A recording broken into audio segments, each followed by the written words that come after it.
We're going to look at 4 principles for working together to resolve conflict effectively.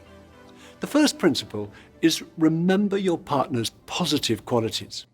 Continuing to show our appreciation for what we love and admire about our partner, even while we may disagree passionately about various issues, protects our relationship from descending into nagging and complaining.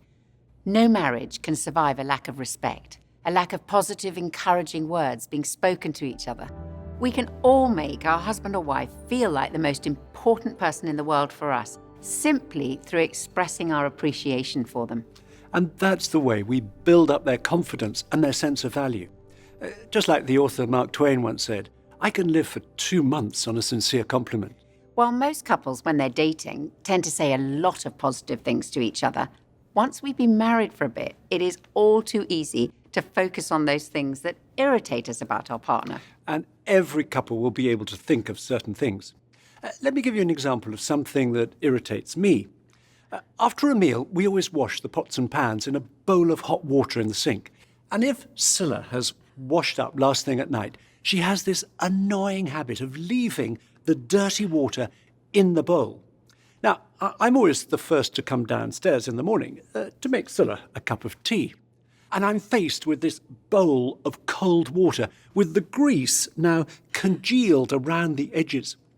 And what's worse, she leaves the brush in the water, so I have to put my hands in to retrieve it before trying to get rid of the grease.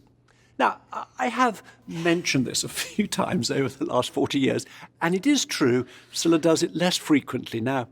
Okay, while we're on the subject of what irritates us, one of the things I find really annoying about Nicky is that he puts his clothes in this sort of toppling pile on the chair in our bedroom, rather than hanging them up in the cupboard or putting them away in the drawers.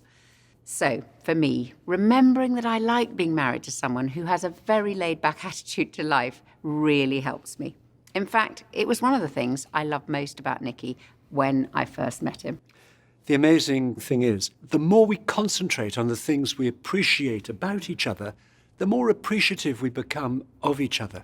Telling our partner what we like and admire about them needs to be something that we practice on a daily basis. We need to make it a habit. There's a psychologist in the US called Professor John Gottman, who's been analysing the habits of married couples for over 40 years.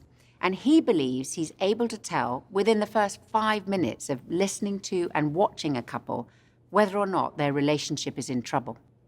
He says that a key indicator is, are they showing each other appreciation? And his advice to couples is this: by simply reminding yourself of your partner's positive qualities, even as you grapple with each other's flaws, you can prevent a happy marriage from declining.